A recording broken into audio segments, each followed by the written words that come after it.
everybody, and welcome to another session with Dr. Papori Barooah, where I'm going to discuss the fricatives in the English language. This is lecture 5, so welcome to the lesson. When we talk about fricatives, this is the second type of consonants in the English language. When we talk about fricatives, there are 9 fricatives in the English language. So let us try and discuss how the fricatives are really worked out, or in fact how we can draw the articulation of the fricatives in the English language, which make up 9 fricatives there. So first of all, they are all oral sounds. When we talk about fricatives, there are no nasal sounds there. All of them are oral sounds. And secondly, we can say that fricatives are produced when we have two articulators coming very near each other but not touching. The gap between the articulators is so narrow that the air that passes between them passes with friction, and hence we have the word fricative from the word friction there. So let's do one thing.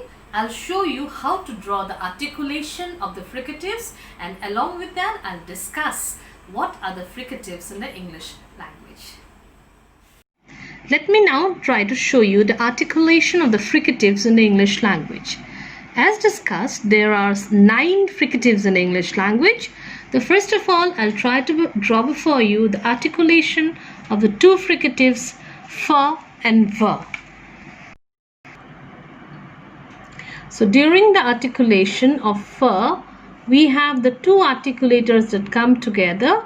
First of all, we'll draw normally the upper lip and the upper front teeth, and then fur, that means the articulator that comes near is the lower lip. So the lower lip is drawn just below the upper front teeth, and then we have the teeth there, and then the normal thing. Here we have the soft palate that is raised, and hence the air doesn't go into the nasal cavity. So we have a narrow gap between the upper front teeth and the lower lip. So this is how it goes, and then we draw up by closing or blocking the passage of air into the nasal cavity. We have the epiglottis here, and it goes in there, and here we have the vocal cords there. So if I have to describe, I have to mention the two articulators are the upper lip, upper front teeth, and lower lip. Upper front teeth and lower lip. This is the lower lip. So if I have to discuss the articulation of fur, the 3-term label for fur, I have to discuss it this way. During the articulation of the fricative fur, the air comes out from the lungs and passes out through a wide glottis. Wide because I am talking about fur, which is on the left hand side, and it is a voiceless sound, and hence the air passes through a wide glottis and cannot go into the nasal cavity because the soft palate is raised. The air then goes into the oral cavity and passes out through the narrow gap between the articulators, this with a lot of friction there, because the gap between the articulators is very narrow, and it goes out with friction, hence producing the fricative fur.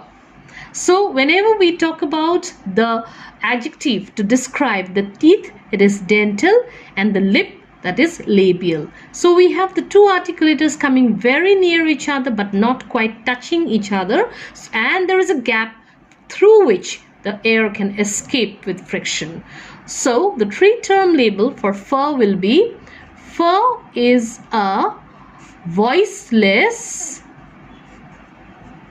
and this is the lip, this is the teeth, so labio-dental, and it goes out with friction, fricative. Voiceless, labio-dental, fricative.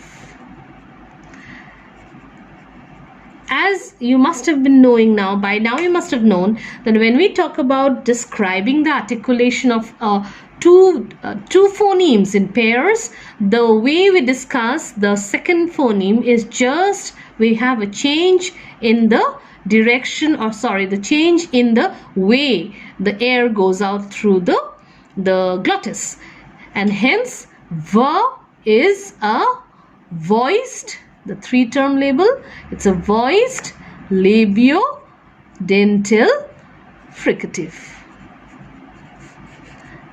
So some examples of fur, like fur as in fan, fish, ver as in van or vanish. Now we move on to sir and sir. So we'll just try and draw the articulation of sir and sir. So normally we draw the lip and the upper front teeth. Just below the upper front teeth, we'll draw the lower front teeth and then the lip.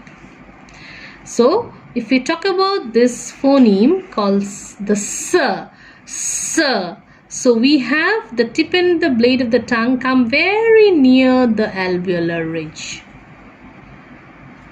So this is the alveolar ridge, and we have to close the gap because the soft palate is raised, and we draw like this. And this is the vocal cords there. And if you're talking about sir, it is voiceless. The three-term label for sir is voiceless, hence we have a wide glottis. So if we have to discuss, we have to write down the two articulators that come very near each other. One is the alveolar or the teeth ridge. Alveolar ridge. And when we talk about the lower articulator, that is the tip and the blade of the tongue. Tip and blade of tongue.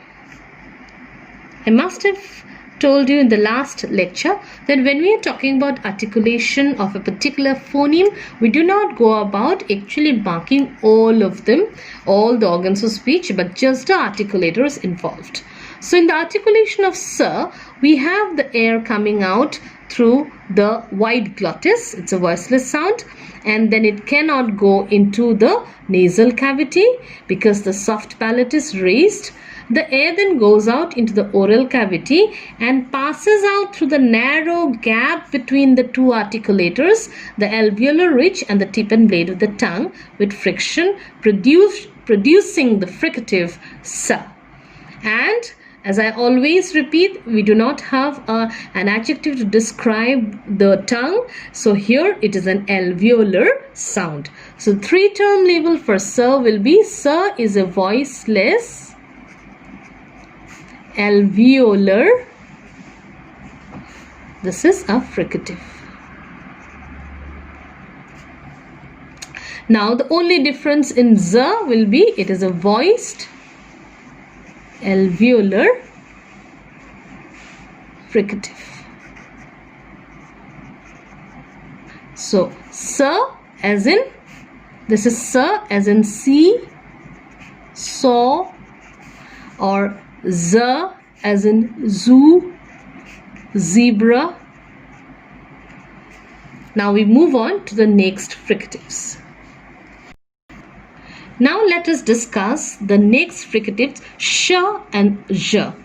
So let's draw how we go about the same normal way. We have the upper front teeth, lower lip, lower front teeth and lower lip. Alright. Okay.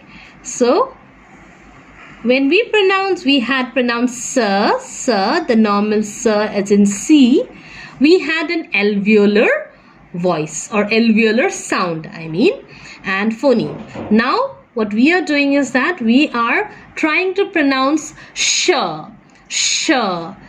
This is the sh, the long one, as in she, shine, not see and saw. It's sh.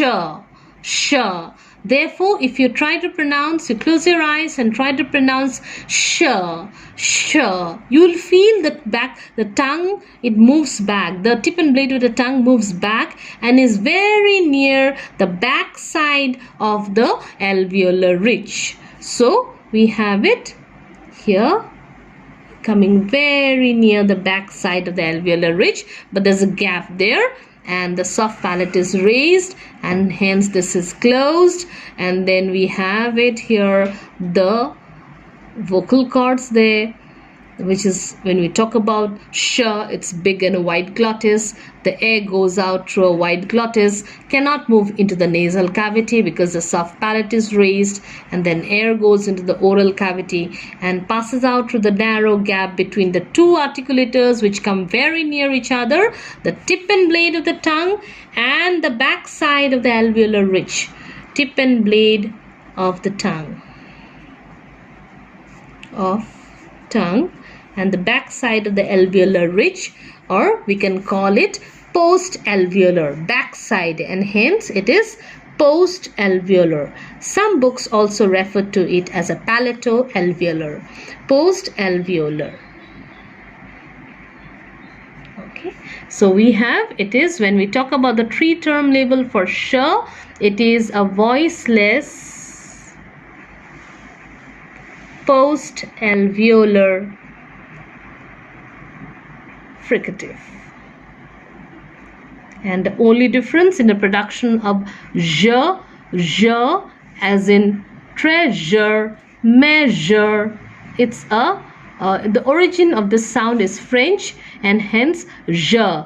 Like in French we tell je m'appelle, I am, je, that sound. Treasure, measure, the je there.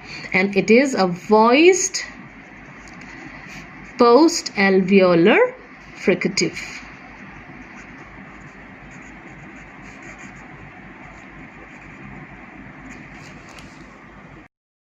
Now let me show you how we go about drawing th and the.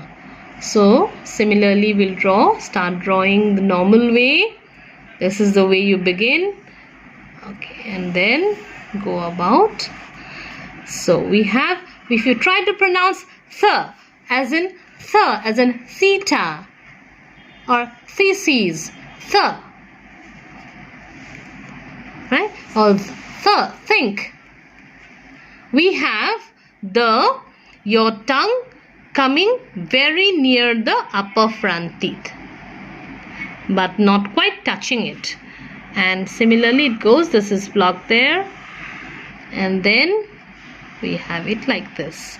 So we have in case of the similar process, the way we tell, we have the air coming out. So I must have repeated in the last lecture, it is always pulmonic egressive airstream mechanism. It goes out from the air goes out from the lungs, cannot go into the nasal cavity, soft palate is raised, and the air goes into the oral cavity and passes out through the narrow gap between the two articulators, the front teeth, upper front teeth, and the tongue, the tip and blade of the tongue. So the two articulators involved are the upper front teeth and the tongue. Upper front teeth and the tip and blade of the tongue. Tip and blade of the tongue. So, and hence when we talk about the three-term label for th, it is a voiceless, and because we're using the teeth there, it's dental fricative. And the only difference will be for the, it is a voiced dental fricative. One more that's remaining. Of course, I would also like to talk about the example for the is that and those. Now we just talk about the last fricative, that is her. Her, I'm not going to show you any diagram for the representation or the diagrammatic representation of her, because it is produced in the glottis, and the 3-term label is a voiceless glottal fricative. We have no diagram for that. And then we have some words like home, house, etc.